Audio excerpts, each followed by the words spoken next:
Hello. I was thinking about something before I came here, and people keep asking me about this. I am an atheist, but my dad's Catholic. I'll have to put that back up later for him. But yes, egoism. I've been thinking about egoism. What I'm about to tell you is why my relationship with an altruist and Christian, Marxist, existentialist, whatever. She used to be a Marxist, but she still has some Marxist ideas. It's egoism and how egoists handle other people. Basically, how an egoist handles other people is by placing value on them. I'd treat another person depending on what their value is to me. That's how I look at other people, is what can they do for me? What value can they be for me? And how it basically works is there's four basic categories that people are in: positive, neutral, zero, negative. Start with the happy. Positive. If someone is of infinite positive value to me, then that means I have great love to them. They often have love for me. They are great value to me. They are of infinite value to me. And because they are a great value to me, their happiness coincides with my happiness. So if they are infinite value, I will work to make them happy. It's a trading deal, really. That's how egoists can get along. People always say not everyone can be an egoist, but yes, they can. Everyone can be an egoist. You can have a society where every single person is an egoist. This is how. If you have two egoists and they're both of infinite value to each other, then they will give each other gifts. They will try to help each other out. Their happiness will become one because they are both of infinite value to the other. Now there's just normal positive value. A normal positive value is like a friend. This friend is a value to me. If they're the opposite gender for me, then they're a value to me sexually, possibly, spiritually in the secular sense of they make me happy and they teach me things. If they're a value to me intellectually, and if they give me friendship, if they're a value to me in some positive way, to where I would like to look after them and help them because they are of use to me, and by mutual stuff, I'm useful to them, and we're in a mutual positive trading type relationship. This is sort of egoism is like capitalism, but for ethics, the ethics of capitalism, pretty much. If someone's a friend, and I'm a friend of them, we mutually work together to help each other because we are of value to each other. Now there's that's the positive value. Neutral value means I don't know you. You're a stranger. Strangers are a neutral value. How I treat people who are of neutral value is they innocent till proven guilty. They may be positive to me. They may be of positive value to me. So I treat strangers nicely, benevolently. I don't give them things. I don't give them lots of things. I might give them candy. I might give them a compliment. I might be nice to them. I won't give them lots of money, though. I won't give them gifts. I don't know them. But I'll treat them respectfully, because they might be of value to me one day. And I might give gifts to strangers who are in the neutral category if I believe doing so will help me out. Like if I'm in a society with a very low literacy rate of like 60, I might give money to charities that deal with that because I believe that it's in my own interest to live in a more literate society. That I want, for instance, if I'm in a society where there isn't enough skilled labor to do skilled labor jobs, I might give the charities that help with that because I prefer to live in a society with more literate people than in the current state. So yes, you can still give the charity as an egoist. It's out of self-interest rather than self-sacrifice. It's out of I prefer to live in a better society for my own interest, and the only way to do that is give these charities who have proven to me that they are effective at curing these ills I do not like. They affect me in a negative way. These people can prove they can fix the problem. Give them money, they go fix the problem. That's pretty much how it is. Let's see. Zero value. Zero value is where most of enemies go. Most of my enemies. A zero value person is basically, they've proven to be worthless to me in every single conceivable way. They're a person to be zero value to me They have to be of no value to me. They have to, if they're women, they have to be ugly. If they're male, doesn't count because I'm straight. They have to be like, there's nothing intellectual I can get out of them. I can't get a good debate out of them. I can't learn from them. They can't give me friendship. They can't give me anything.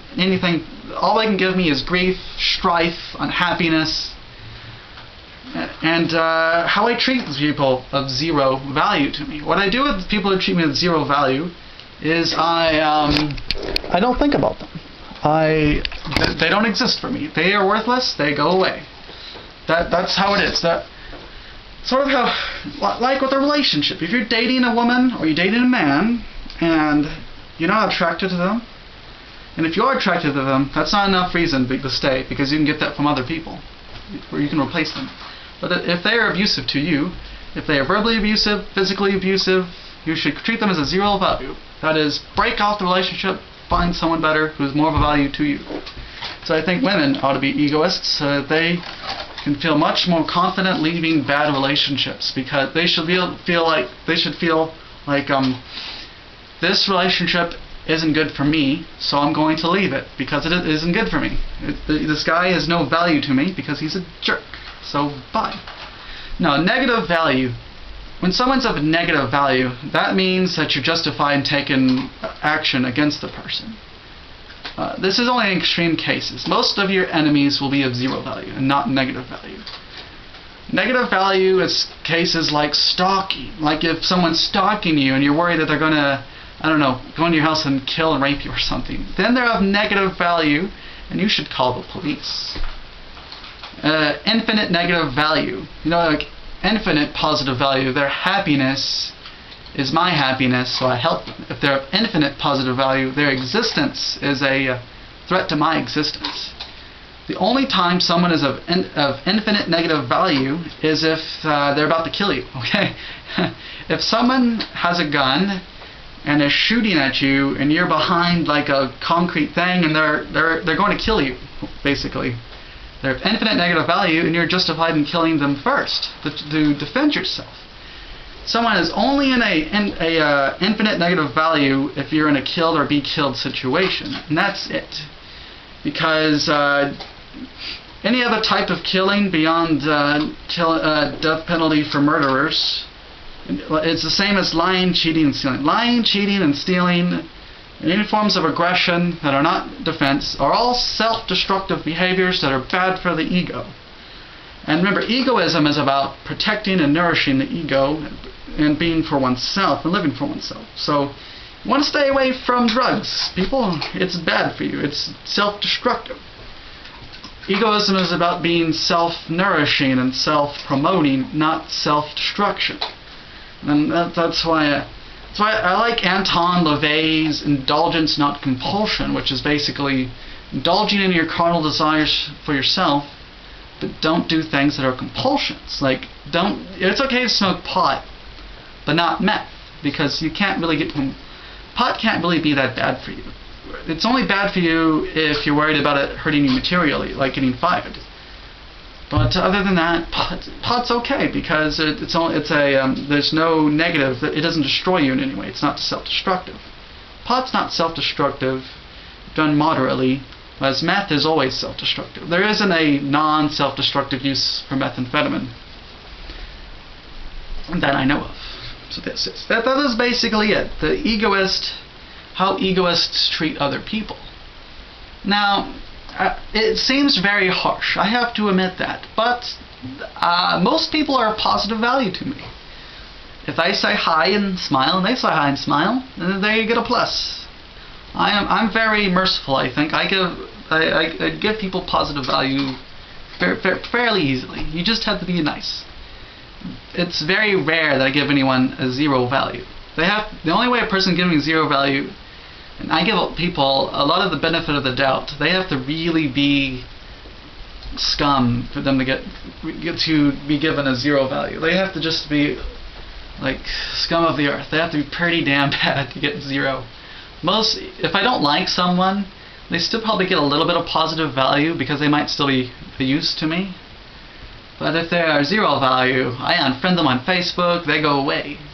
Clean away.